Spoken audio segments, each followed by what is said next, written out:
कैसे हो दोस्तों। मार्च महीने में मैंने एक वीडियो बनाया था जिसका नाम था एग्ज़ाम की ऐसी की तैसी।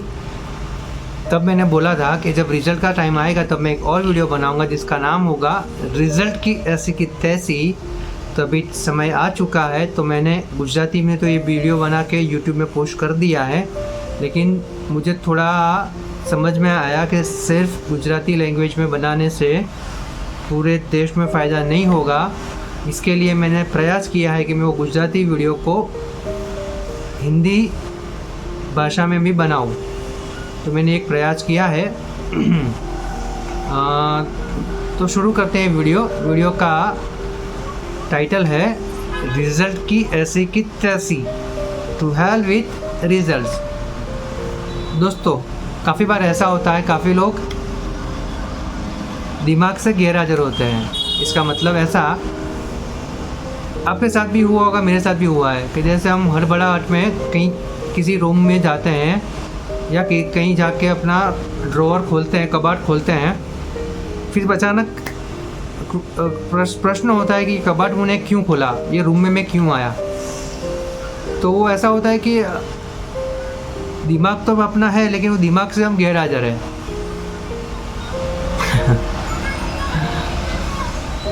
इसी का नाम है दिमाग से गैरहाजिर। और यहाँ बात ख़त्म नहीं होती, फिर यही चीज़ हम लोग दूसरों को भी बताते हैं कि भाई आज मेरे साथ तो ये हुआ, मैं वहाँ गया, अचानक जाके देखा, फिर सोच में पड़ गया, फिर अपना सर खुजाते हैं और सोचते हैं। यही सब चीज़ें वो शेयर करते हैं दूसरों के साथ कि भाई मेरे साथ ऐसा हुआ। ये बात यहाँ करने का एक ही मतलब था कि ये जो हमारे साथ हो रहा था ना, वो सेम चीज़ आजकल की स्कूलों के साथ हो रहा है। स्कूलों को पता ही नहीं है कि उनको विद्यार्थियों के कैरियर पाथ पे, उनके जीवन के लिए स्कूल को नंबर 1 पर रखा गया है। वो स्कूल भूल चुकी है। स्कूलों को पता ही नहीं है कि बच्चों को क्या पढ़ाना है, कैसे पढ़ाना है और बच्चों का रस किस में है। अपनी स्कूलें बस वही बरसों पुरानी पद्धति है, उसी को फॉलो कर रही है, उसी के सहारे चल रही है, लेकिन उससे अपने विद्यार्थी जो चाहते हैं वो नहीं पा सकते। सही बात है। इससे दूसरी भी एक बात करते हैं कि अपनी जो शाला है, जो स्कूलें हैं और जो जेल है, पुलिस की जो जेल है, उसमें और स्कूल में क्या डिफरेंस है। स्कूल का बेल बजती है और उससे पहले हमको स्कूल में दाखिल हो जाना है। रिसेस में जब बेल बजती है, जब घंटा बजता है, तभी हमको नाश्ता करना है। अपने को अच्छा लगे या ना लगे, विषय में रस हो या ना हो, लेकिन ज़बरदस्ती क्लास में बैठ के वो जो लेक्चर होता है उसको अटेंड करना पड़ता है।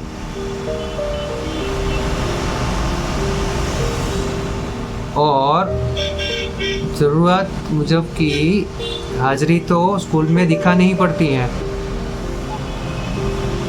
तो अभी आप बताओ, स्कूल में और जेल में क्या फ़र्क है? नहीं ना। अभी मुझे विद्यार्थियों से थोड़ी बात करनी है कि विद्यार्थियों, आपको आपकी जो परीक्षा होती है उसका डर लगता है?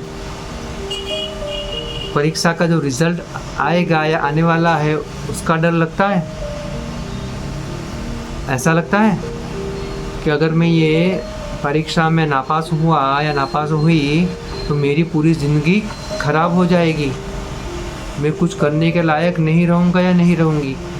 ऐसा होता है, ऐसा दिमाग में आता है।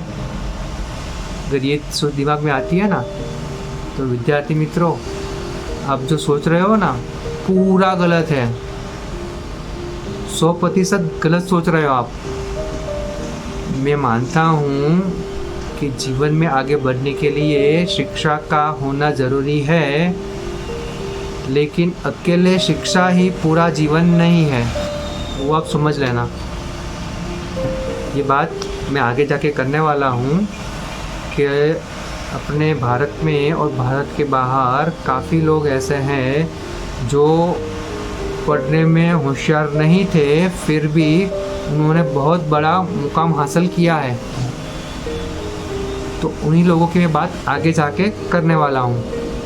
उससे पहले आप लोग ऐसा करो कि आप है ना जहाँ रहते हो वहाँ बाहर निकलो, वहाँ पे आजू बाजू में देखो कि आपके आजू बाजू में कौन है जो अपनी ज़िंदगी में सफल रहा है। आपको लगता है वो सफल है तो आप उसको पूछो कि वो जब स्कूल में थे, कॉलेज में थे, तो उनको कितने प्रतिशत मार्क आए थे। दूसरा ये पूछो कि वो जो पढ़ चुके हैं उसका अभी जो व्यवहारिक ज़िंदगी है उसमें पढ़ाई का कितना प्रतिशत योगदान है, ये पूछो उनसे। ऐसा नहीं बोलता कि शिक्षा का कोई महत्व नहीं है, लेकिन जो लोग आज सफल है ना उनको पूछोगे ना तो आपको लगेगा कि वो जो लोग पढ़ चुके हैं ना उसका 90% तो कुछ काम में ही नहीं आता है। सिर्फ कुछ प्रोफेशनल कोर्सेज है जहाँ पे 10% का फ़र्क पड़ता है, बाकी 90% तक पढ़ाई का ज़िंदगी में कोई लेना देना नहीं है। पढ़ाई का यानी ये पढ़ाई का बोल रहा हूँ जो पुराने तरीके से पुराने सब्जेक्ट को लेकर ज़बरदस्ती जो पढ़ाने की बात है वो पढ़ाई की बात कर रहा हूँ। ये बात नहीं कर रहा हूँ कि अगर जो विद्यार्थी को कोई चीज़ में इंटरेस्ट है, रस है और वो उसी चीज़ में उसी विषय में आगे बढ़े तो वो चाहे इतनी सफलता हासिल कर सकता है। मैं ये बात करने जा रहा हूँ, ये बात सोचने जैसी है। तो आप उन लोगों को पूछोगे तो पता चलेगा कि भाई 90% जो पढ़ गए उसका कोई व्यवहारिक ज़िंदगी में उपयोग नहीं है। ठीक है,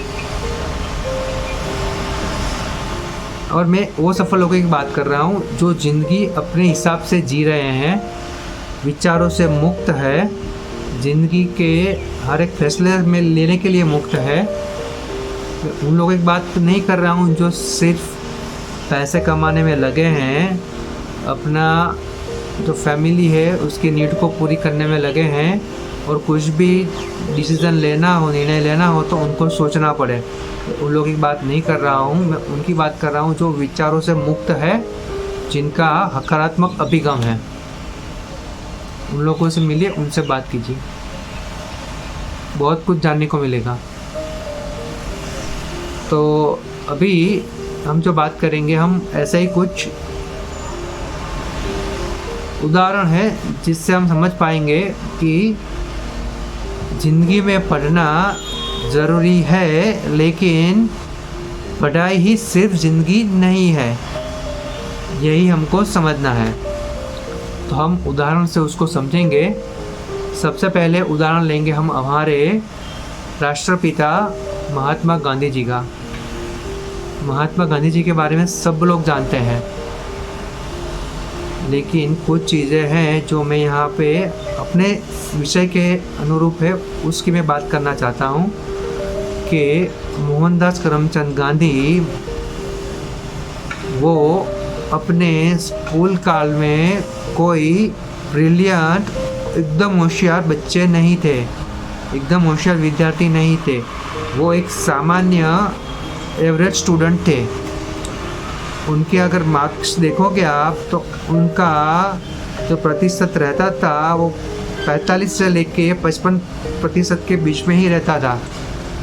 वो जब एसएससी में थे, मैट्रिक में थे, तब उनको टोटल 40% मार्क आए थे। उन्होंने आर्ट्स में एडमिशन लिया था कॉलेज में, और वो फर्स्ट सेमेस्टर में नापास हुए थे और उन्होंने पढ़ना, कॉलेज जाना छोड़ दिया था। सही बात है, आप पढ़ना, उनकी पुस्तक में पढ़ना।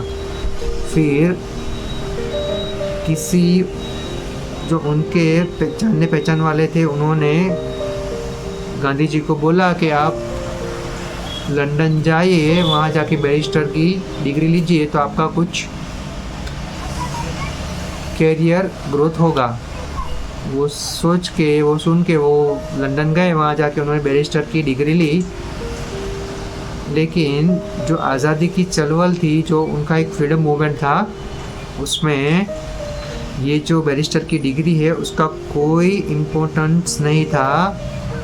सिर्फ और सिर्फ जो गांधी जी का सकारात्मक अभिगम था, कुछ करने की उनमें आग थी, उसीलिए वो इतना सारा कर सके और अपने देश को उन्होंने आज़ाद करवाया। ये बात थी हमारे महात्मा गांधी जी की। दूसरी बात करेंगे श्री अल्बर्ट आइंस्टाइन। सबको पता है कि आज जो अल्बर्ट आइंस्टाइन जी का जो नाम लिया जाता है वो किस आदर से लिया जाता है, लेकिन उनकी स्कूल की बात करूँ, शाला की, तो उनके जो शिक्षक थे ना, वो अल्बर्ट आइंस्टाइन को मूर्ख विद्यार्थी, डोबा विद्यार्थी ऐसा बोलते थे, डम स्टूडेंट। वो शिक्षक अल्बर्ट आइंस्टाइन को पढ़ाने के लिए भी तैयार नहीं थे। उन्होंने बोल दिया था कि अल्बर्ट आइंस्टाइन को स्कूल से निकाल दो, और उनके माता पिता को भी बहुत प्रेशराइज किया था इसके लिए। और ऐसा बोलते हैं कि अल्बर्ट आइंस्टाइन जो है ना, उनको एक डिसलाइकिया नाम की एक बीमारी थी। डिसलाइकिया बीमारी यानी ऐसा कि जब कोई बच्चा कोई किताब लेके बैठता है तो उसको कुछ समझ में नहीं आता कि ये क्या है। जो वर्ड है, जो अंदर शब्द होते हैं, वो उसको खिलौने जैसे लगते हैं। सब जैसा हाथ में किताब लेता है तो सब उड़ता हो, जब भागता हो ऐसा दिखाई देता है, तो वो अपना कंसंट्रेशन वो नहीं दे पाता है। इस तरह की बीमारी बोलते हैं अल्बर्ट आइंस्टाइन को थी। अगर इस बीमारी के थोड़ा रेफरेंस लेना हो तो आप तारे ज़मीन पे पिक्चर देखा हुआ होगा, तो उसमें जो ईशान अवस्थी को जो बीमारी थी, सेम टाइप की बीमारी अपने अल्बर्ट आइंस्टाइन जी को भी थी। फिर भी अल्बर्ट आइंस्टाइन जी ने ये सब चीज़ों को हराया, अपने पॉजिटिव एटीट्यूड से अपना लाइफ गोल सेट किया, और उन्होंने केमिस्ट्री और फिज़िक्स के और मैथ्स के सब्जेक्ट में बड़ा मुकाम हासिल किया, और आज उनका नाम आदर के साथ लिया जाता है। दोस्तों, आगे बात करेंगे हम मेजर ध्यानचंद। 3 बार ओलंपिक में 3 बार के गोल्ड मेडल विजेता। उन्होंने भी बचपन में अपना हॉकी का पैशन, हॉकी की रुचि को पूरा करने के लिए स्कूल का अभ्यास छोड़ दिया था, और 100% वो लग गए थे अपने जीवन ध्येय में, जो उन्होंने बनाया था कि मुझे एक अच्छा बड़ा हॉकी प्लेयर बनना है। और वो उन्होंने कड़ी मेहनत से, कड़ी तपस्या से वो मुकाम उन्होंने हासिल किया।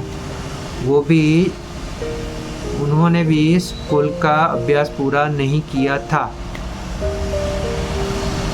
ठीक है। उसके बाद आएंगे अपने Walt Disney sir. Most of सारे बच्चों ने कार्टून तो देखे होंगे। उसमें जो मिकी माउस है, वो जो मिकी माउस जो बनाया था वो वॉल्ट डिज्नी साहब ने बनाया था।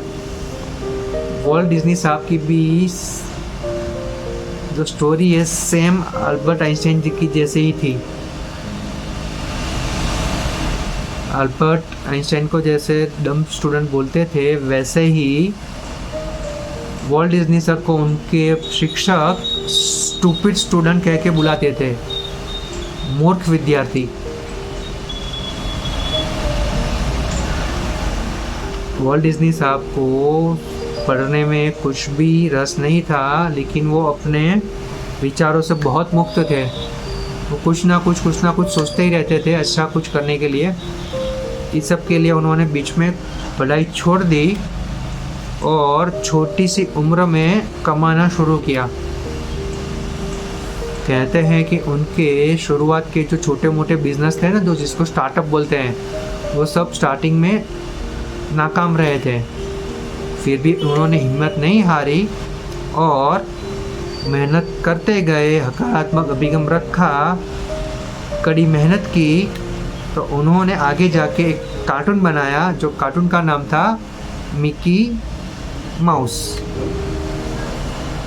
और वो कार्टून इतना प्रसिद्ध हुआ कि उनको बहुत कामयाबी मिली और आगे जाके उन्होंने वर्ल्ड फेमस डिज्नीलैंड बनाया। आप में से काफ़ी लोगों ने डिज्नीलैंड देखा होगा, टीवी में देखा होगा, यूट्यूब में देखा होगा, किताबों में देखा होगा या पर्सनली भी जाके देखा होगा, लेकिन कितनी बड़ी चीज़ उन्होंने बनाई है। वॉल्ट डिज्नी सर की ये स्टोरी हमें बताती है कि पढ़ना इतना ज़रूरी नहीं है, अपना इंटरेस्ट का करना ज़रूरी है। आगे बात करेंगे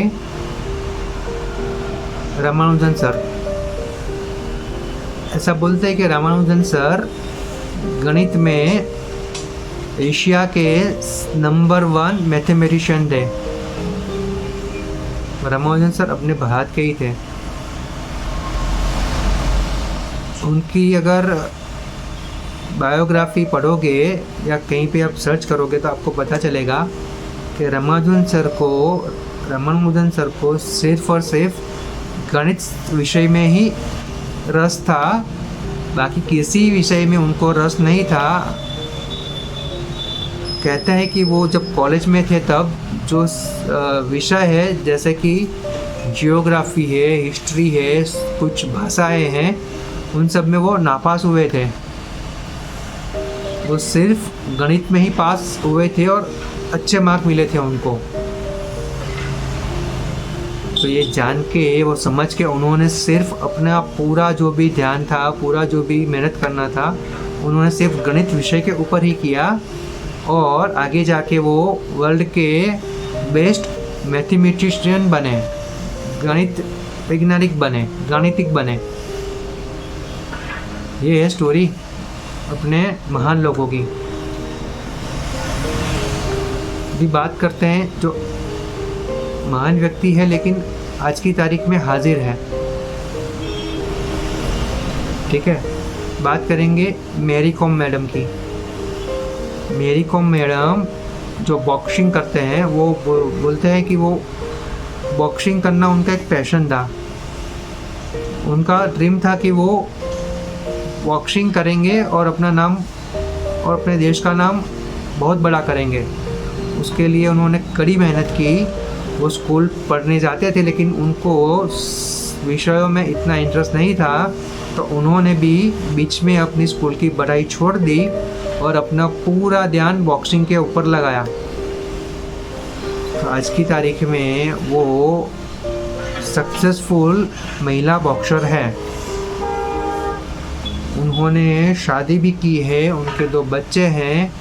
वो सारी चीज़ें बड़ी अच्छी तरीके से मैनेज करते हैं और अपना जो ड्रीम है उसको भी पूरा करते हैं। फिर बात करते हैं अपने उद्योगपति श्री गौतम अदानी जी। गौतम अदानी जी जब कॉलेज में थे, उन्होंने कॉमर्स में एडमिशन लिया था, तो बोलते हैं कि जब पहले साल में थे तभी उन्होंने पढ़ना छोड़ दिया था और अपनी जो डिग्री को है वो नहीं ली थी। उन्होंने छोटी उम्र में कमाना शुरू किया था और अपने हार्डवर्क से, पॉजिटिव एटीट्यूड से, डेडिकेशन से उन्होंने आज बहुत बड़ा एम्पायर बनाया है। कहते हैं कि वो भारत के जो गिने जाते हैं ना, वो जो रिचेस्ट पर्सन, उनकी यादी में 1 से 10 में आते हैं और जो वर्ल्ड की जो लिस्ट में, उसमें भी श्री गौतम अदानी जी का जिक्र होता है। अगर गौतम अदानी जी के बारे में बोलना जाए तो भले ही उन्होंने खुद पढ़ाई नहीं की है, लेकिन आज उनके वहाँ बड़े बड़े मैनेजमेंट के स्टूडेंट, ITI के स्टूडेंट उनके वहाँ जॉब करते हैं। समझ रहे हो?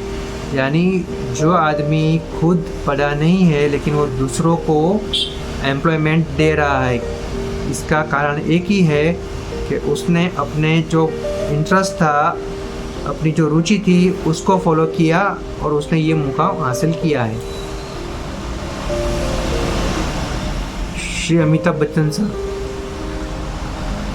ऐसा बोलते हैं कि जब बच्चन साहब आकाशवाणी में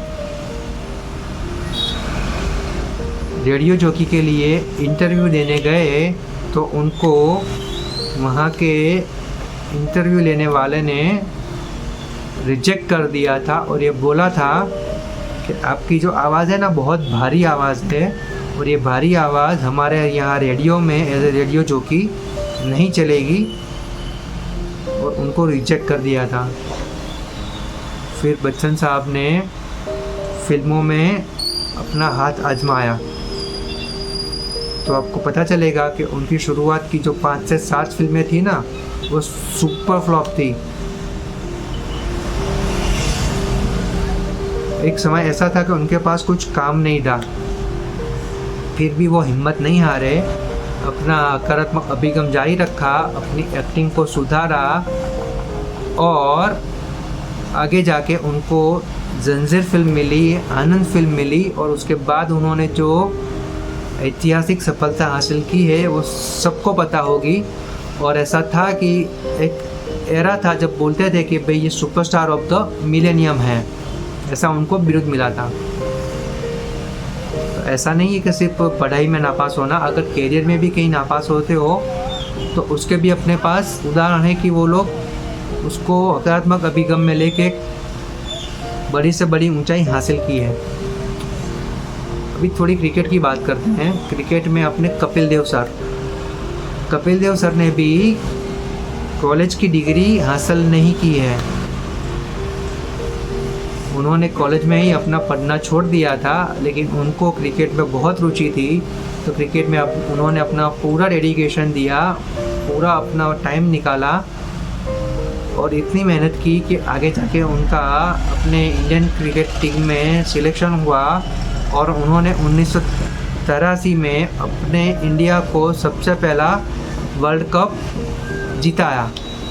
ये सबसे बड़ी, बहुत बड़ी उपलब्धि है हमारे देश की, जो कपिल देव साहब ने उसको किया। वो स्कूल में, कॉलेज में उन्होंने पढ़ाई पूरी नहीं की है, लेकिन फिर भी अपने पॉजिटिव एटीट्यूड से, अपने डेडिकेशन से बड़ा मुकाम हासिल किया। इसी श्रेणी में बात करते हैं श्री सचिन तेंदुलकर जी की। सचिन तेंदुलकर जी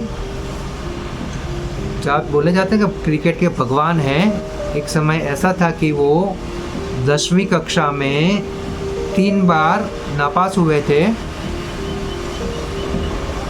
फिर भी उन्होंने क्रिकेट को नहीं छोड़ा, पढ़ाई छोड़ दी और आगे जाके बहुत बड़ा नाम कमाया। ये सब नाम कमाया है उन्होंने अपनी मेहनत से, अपने पॉजिटिव एटीट्यूड से, अपने डेडिकेशन से। तो इन सब उदाहरण से हमको यही सीखना है कि पढ़ाई इतनी ज़रूरी नहीं है जितना आपका खुद का डेडिकेशन, आपका पॉजिटिव एटीट्यूड। आप किसी चीज़ में अच्छे हैं तो उसी चीज़ को ज़्यादा करें, उसी को फोकस बनाएं और उसी में आगे बढ़ें। अभी बात करेंगे स्वर्गवासी श्रीमती लता मंगेशकर जी, श्री लता मंगेशकर जी। ऐसा बोलते हैं कि जब लता दीदी ने पार्श्व गायिका के लिए जब इंटरव्यू दिया था, तब उनको मना किया था कि आप पार्श्व गायिका नहीं बन सकते क्योंकि आपकी आवाज़ बहुत पतली है। पार्श्व गायिका के लिए इतनी पतली आवाज़ नहीं चलेगी। ये सुन के लता दीदी नासीपास नहीं हुई। उन्होंने इसी चीज़ को सकारात्मक रूप से लिया और अपने आवाज़ को थोड़ा सुधारा, थोड़ा रियाज़ किया, ज़्यादा मेहनत की और इन सब से आगे जाके उन्होंने फिर से गाना गाने की शुरुआत की। और आज आप सबको पता है कि उन्होंने जो मुकाम हासिल किया है ना, उसके आसपास भी जाना बहुत मुश्किल काम है। लता दीदी भी जब स्कूल में थी तभी उन्होंने पढ़ना छोड़ दिया था, उन्होंने स्कूल भी कंप्लीट नहीं किया था। फिर बात करते हैं स्मृति ईरानी मैडम। स्मृति ईरानी मैडम ने भी अपना कॉलेज का पढ़ना पूरा नहीं किया था। वो जब कॉलेज में थे तभी उन्होंने पढ़ना छोड़ दिया था और उन्होंने एक सीरियल के लिए ऑडिशन दिया था। वो सीरियल का नाम था क्योंकि सास भी कभी बहू थी। वो ऑडिशन में वो पास हुए, वो सीरियल उनको मिली और उसके बाद उनको इतनी सफलता मिली कि वो पूरे भारत में इंडियन बहू के नाम से फेमस हुए थे। बात यहाँ पे नहीं अटकती है। फिर भी उनको लगा कि नहीं, मुझे और भी कुछ हासिल करना है, तो उन्होंने अपनी राजकीय कारकिर्दी में थोड़ा रुचि रखते हुए खूब मेहनत की, खूब तपस्या की, पॉजिटिव एटीट्यूड रख के उन्होंने आज बहुत बड़ा मुकाम हासिल किया है। वो एक केंद्रीय मंत्री भी है। बाद में जाके उन्होंने अपना ग्रेजुएशन कंप्लीट किया। लेकिन यही है कि अगर आपका पॉजिटिव एटीट्यूड है, आपका डेडिकेशन है काम के प्रति, तो आप कुछ भी चीज़ हासिल कर सकते हैं। पढ़ना इतना ज़रूरी नहीं है जितना आपको अपना रुचि के हिसाब से काम करना ज़रूरी है। तो मेरी आप सभी दोस्तों से एक ही गुजारिश है कि आपका परिणाम आने वाला है या आ चुका है, तो परिणाम के हिसाब से अपने दिमाग को ख़राब मत करो। हर एक चीज़ को पॉजिटिव अभिगम से रखो। आगे सोचो कि आगे क्या करना है, कैसे करना है। वो सब करने के लिए आप जुट जाओ, हिम्मत मत हारो। ये तो सिर्फ मैंने चुनिंदा लोगों की बात की है। अगर आप गूगल में सर्च करोगे तो आपको ऐसे काफ़ी लोग मिलेंगे जिसको आप गिन भी नहीं सकते। ऐसे लोग आपको मिलेंगे जिन्होंने अपने स्कूल में, कॉलेज में अच्छा नहीं किया था, लेकिन आज उनकी लाइफ में बहुत अच्छा हो रहा है। तो बस ये वीडियो बनाने का मेरा यही उद्देश्य था कि जो भी स्टूडेंट्स है, जो भी विद्यार्थी, उनका रिज़ल्ट आने वाला है या आ चुका है, तो रिज़ल्ट के हिसाब से वो कुछ दिमाग अपना ख़राब ना करे। पास हुए तो बहुत अच्छा है, नापास हुए तो उससे भी अच्छा है। क्योंकि मुझे पता है कि जो बच्चे नापास होते हैं उनको एक मेंटल स्ट्रेंथ क्रिएट होती है और वो अपने आगे के लिए बहुत अच्छा सोचते हैं और वो सोचने के बाद उसको हासिल भी करते हैं। तो मेरा वीडियो बनाने का यह उद्देश्य था कि ये वीडियो ज़्यादा से ज़्यादा उन स्टूडेंट को, उन विद्यार्थी को पहुंचाया जाए जो एग्ज़ाम दे चुके हैं, जिनका रिज़ल्ट आना बाकी है या आ चुका है। तो ये वीडियो शेयर करने से किसी भी विद्यार्थी को अगर कुछ सकारात्मक चीज़ लगती है, उसके जीवन में सुधार आता है, तो ये वीडियो बनाने का मेरा उद्देश्य सफल होगा। और मैं सबसे गुजारिश करूँगा कि ये वीडियो को ज़्यादा से ज़्यादा लोगों को शेयर करो, ताकि कोई भी बच्चा परिणाम के डर से आत्महत्या ना करे। ये अपनी एक सामाजिक जिम्मेदारी है जिसको हमें पूरा करना है। इसीलिए मैं आपसे गुजारिश करता हूँ कि आप लोग ये वीडियो को ज़्यादा से ज़्यादा शेयर करें और सामाजिक जिम्मेदारी निभाएं। और दूसरी बात, अगर आप मेरे YouTube वीडियोस देखना चाहते हैं तो मेरा YouTube चैनल है नीलदूत मूवमेंट, ऊपर लिखा है। वो YouTube चैनल को लाइक करें, सब्सक्राइब करें, शेयर करें और कमेंट करें। मैं आगे जाके ऐसे अच्छी वीडियो बना रहूँगा। सिर्फ और सिर्फ मुझे आपका मोटिवेशन चाहिए, प्रेरणा चाहिए, आपका आशीर्वाद चाहिए। ठीक है, तो मिलूँगा मैं आपसे अगले वीडियो में। Thank you.